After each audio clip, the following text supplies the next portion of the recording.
how it's warned me, protected me, and I admitted something I'd kept to myself for weeks. I said, I think something dark is following me. If it's not my grandparents watching over my son, then it's something else. My son had been pointing past me a lot lately, staring into corners and smiling at empty spaces. Sarah's face went pale. That's not something I want to deal with, she muttered. The next day, I noticed she placed 3 pennies above every doorframe. It was her way of blocking spirits, but whatever was in our home didn't seem fazed. That night, I came home to my baby sleeping peacefully, and Sarah and Mike looking like they'd seen a ghost. They told me they'd been out on the back balcony.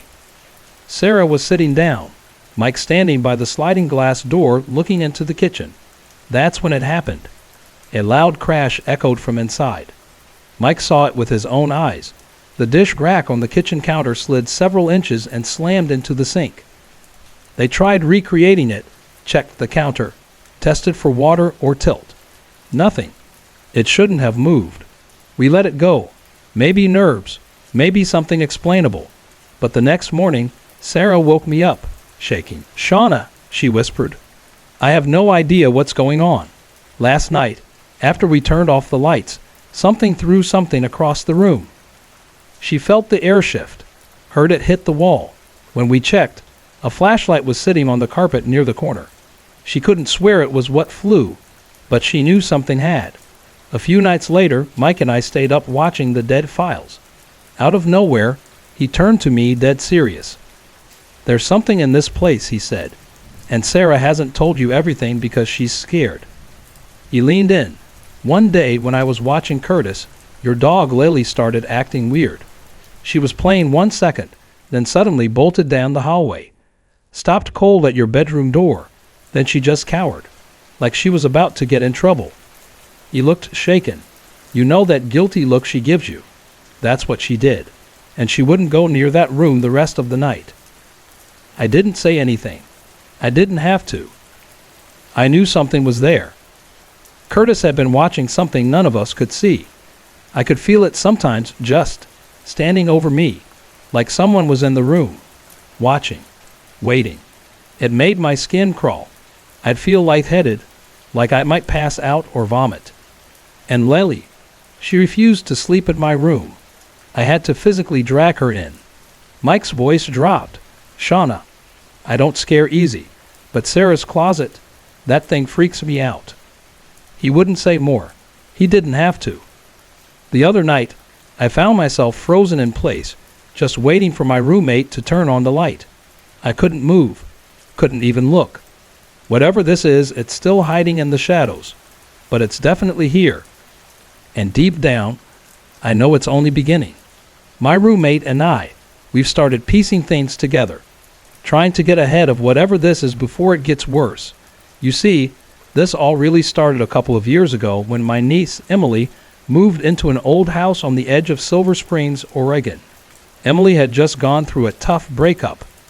She needed a fresh start, especially for her little boy, Jamie, when she found the listing. A renovated 2-story house with a loft and big skylights. It felt like fate. The place was gorgeous and the price was strangely low, almost too good to be true. I remember walking through the place during her first week there. Everything looked brand new. Modern kitchen, cathedral ceilings, cozy living room flooded with sunlight. The staircase had been moved during renovations, which gave the whole house an open feel. Emily seemed happy, hopeful even. While we were chatting in the kitchen, the ceiling lights above us began to flicker. She mentioned it had been happening off and on. Probably just an old wiring issue, she said. I suggested getting an electrician, just in case. That's when I saw it. Out of the corner of my eye, something moved.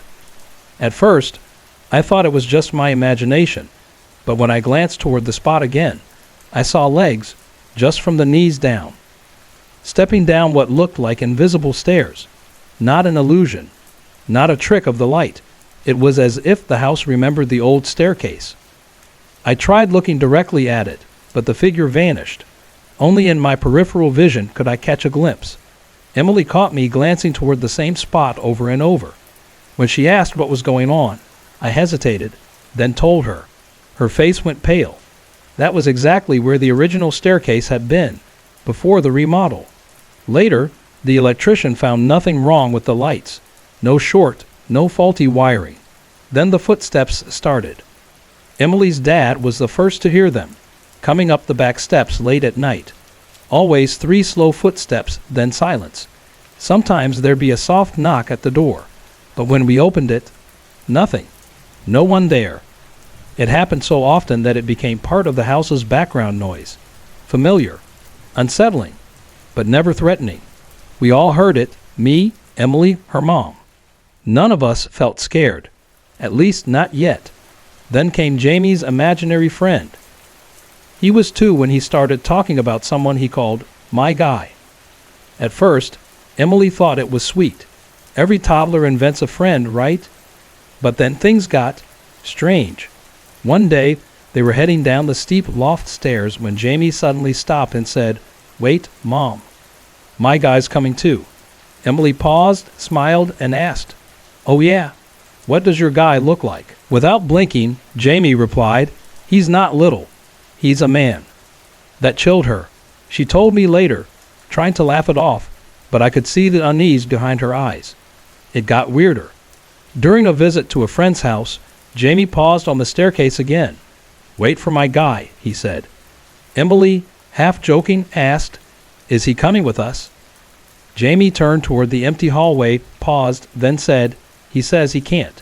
He's never been here before." Emily didn't know what to say. A 2-year-old shouldn't even understand what that means. But I did. Old ghost stories say that spirits can't go where they never lived. A few weeks later, Jamie came to her while playing and said, "Mom, this isn't your house." Emily raised her eyebrows. "Yes, it is. Mommy bought it." "No," Jamie said. "My guy says it's his house, and it always will be." That hit her hard. Still, the presence never felt violent, just persistent, watching, listening, waiting. As Jamie grew older, he stopped talking about my guy. Things quieted down. The footsteps faded. The flickering lights stopped. For a while, it was peaceful. But then I had my own experience. I was babysitting Jamie one night while Emily was out. He was asleep upstairs. I was watching some late-night TV when I heard the familiar sound. Clink, the backyard gate unlatching. Then soft, slow footsteps approaching the door. Then 3 loud knocks. I figured Emily forgot her keys. I walked over and opened the door. No one was there. I stood there a moment confused. Then came 3 softer knocks, almost polite. I didn't move. I whispered out loud, "No, I'm not going with you." Silence. Then 3 faint knocks, like a question. I didn't answer. I didn't open the door again. The rest of the night was quiet. Later, Emily looked into the house's history. Turns out an older woman had owned it for decades. Her daughter, only in her 20s, had taken her own life after years of mental health struggles. She passed away at the hospital, but lived in that house her whole life. A year later, the woman's son died in a car accident at 29. With both children gone, the mother sold the house. It passed through a few owners before landing in Emily's lap. That alone might explain some of the energy. But then, more recently, a tenant who rented the basement suite, another man in his 30s, was found dead in the kitchen. No signs of trauma. The autopsy came back inconclusive. Ever since then, Emily has had trouble keeping tenants. People move in, then leave just as fast. And while she's not terrified enough to sell the place, the unease never really goes away. That's just one layer of this story. Here's another. My dad passed away in July. He fought cancer for almost 2 years. In May, just a few months before the end, he slipped on our wet front step while chasing after our Yorkie. He broke his hip, and even though we got him to the hospital, he never came home again. After the funeral, we started noticing strange things. Every night at the hospital, Dad would call home between 8 and 9 p.m. The caller ID always said private caller. A few nights after the funeral, the phone rang right at 8:13 p.m. Private caller. I answered. Silence. just a low dial tone. We brushed it off. Grief does strange things to your mind. But then there was the charity balloon release we attended in his memory. Yellow balloons for survivors, red ones for those we lost. I let go of my red balloon, and it floated gently toward my mom, bumping her head over and over again. She moved. It followed. It didn't stop until the countdown ended, and we all let the balloons go. That moment felt weirdly specific, like him. Dad used to bop us with balloons when we were little. He loved making us laugh. 2 nights ago, the phone rang again. Same time. Same private caller. Same silence. There's more.